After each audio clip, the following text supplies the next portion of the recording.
Most people will never be at peace. Not because their life is too hard, not because they have been dealt an unfair hand, not because peace is reserved for the lucky or the privileged or the spiritually gifted, but because they are looking for it in exactly the wrong place.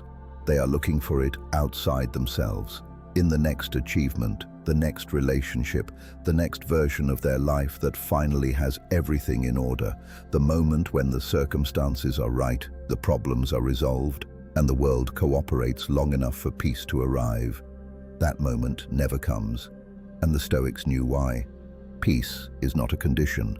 It is not something that happens to you when enough good things occur in a row. It is not the absence of difficulty or the presence of comfort.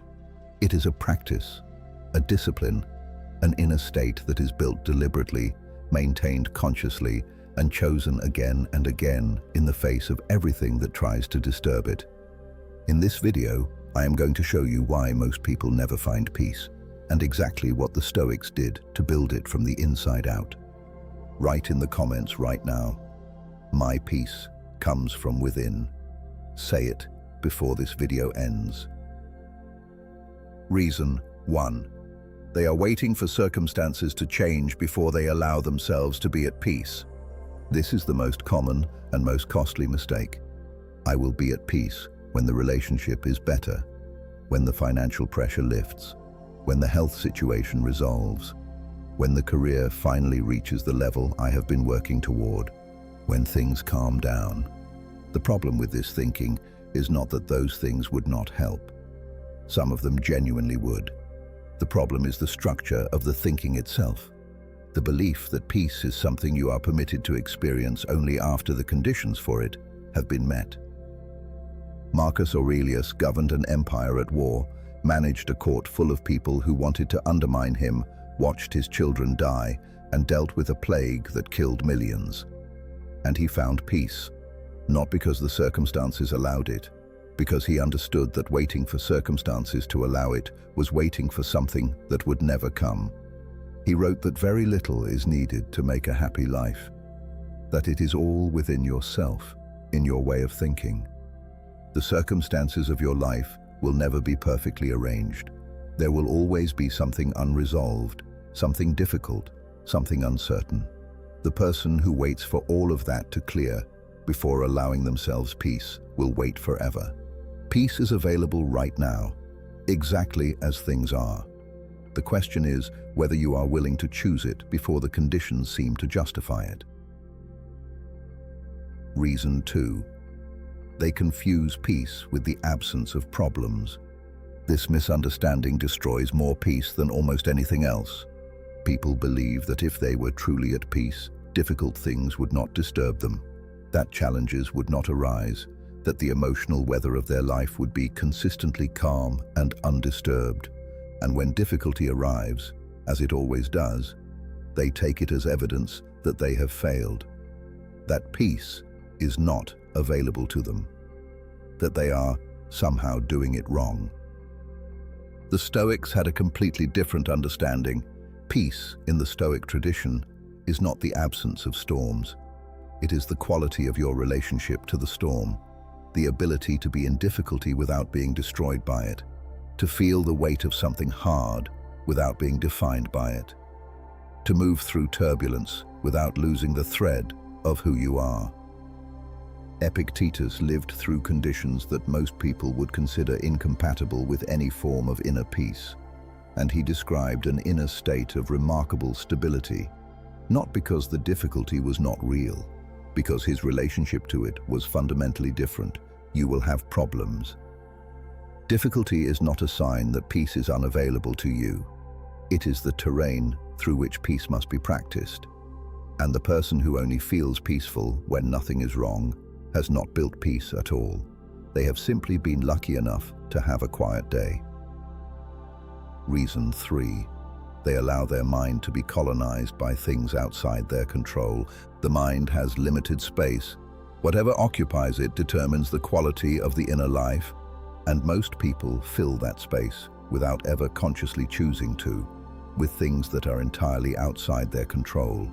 What other people think of them, whether the news is good or bad, what might happen in the future. what should have happened differently in the past. This is not a moral failure. It is the default setting of an untrained mind. The mind naturally reaches for the unresolved, the uncertain, the threatening. It is a survival mechanism, but it is catastrophically expensive when applied to modern life, where the volume of unresolvable, uncontrollable input is essentially infinite. Marcus Aurelius wrote that you have power over your mind, not outside events. Realize this, and you will find strength. The practice of redirecting the mind, of noticing when it has wandered into territory that is not yours, and bringing it back to what is actually in your control, is one of the most demanding and most valuable things a human being can do. It is not natural. It requires deliberate, repeated effort. But the person who does this work consistently finds something extraordinary on the other side. A mind that is genuinely their own, occupied by what they have chosen, quiet in the places that used to be loudest. That quiet is peace, and it is built exactly this way. Reason 4. They have never learned to be still. Modern life is allergic to stillness. Every moment of silence is filled, every quiet space is interrupted, every pause is treated as a problem to be solved with stimulation, with content, with something to consume or to do. And the person who never experiences genuine stillness never discovers what is available in it. The Stoics practiced stillness deliberately. Marcus Aurelius retreated into his own mind daily. Epictetus taught his students to sit with their own thoughts without the need to escape them. Seneca wrote that the person who cannot be alone with themselves has built no inner life worth spending time in. Stillness is not emptiness. It is where you encounter yourself, where the noise of other people's opinions, other people's urgency, other people's definitions of what matters falls away, and you are left with your own actual thoughts, your own actual values, your own actual sense of what is true. Most people are afraid of that encounter, because the self they find in the stillness is not always comfortable. It has questions that have been avoided. It has truths that have been suppressed. It has a quieter but more honest voice than the one that performs for the world. But it is also where peace lives, in that honest, still encounter with yourself, in the acceptance of what you find there, in the choice to build your life from that place rather than from the noise. Reason 5. They are at war with what is. This is the deepest reason and the hardest to resolve. Most people are in a constant, low-grade argument with reality. Things should be different. People should behave differently. The world should be more fair, more kind, more rational than it is.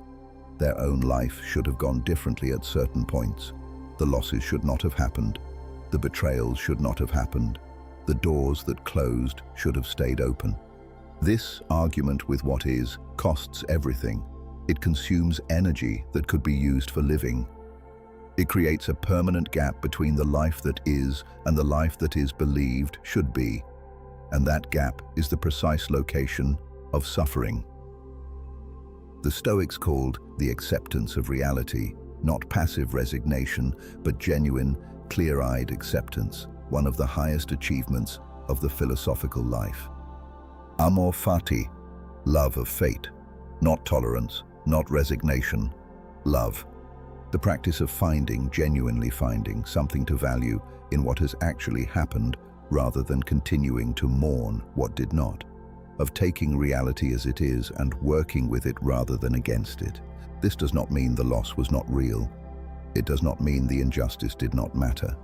It means that reality is what it is, and that the person who is willing to meet it honestly, without the constant filter of how it should have been different, finds something available to them that resistance never could.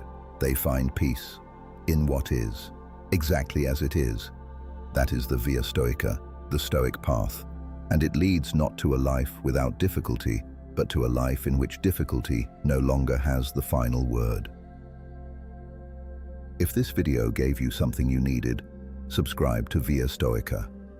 Every week, ancient wisdom for the peace that is actually available to you.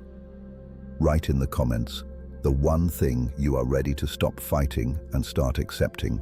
I read every single one. Marcus Aurelius, Epictetus, Seneca, 2,000 years ago, still true today. See you on the path.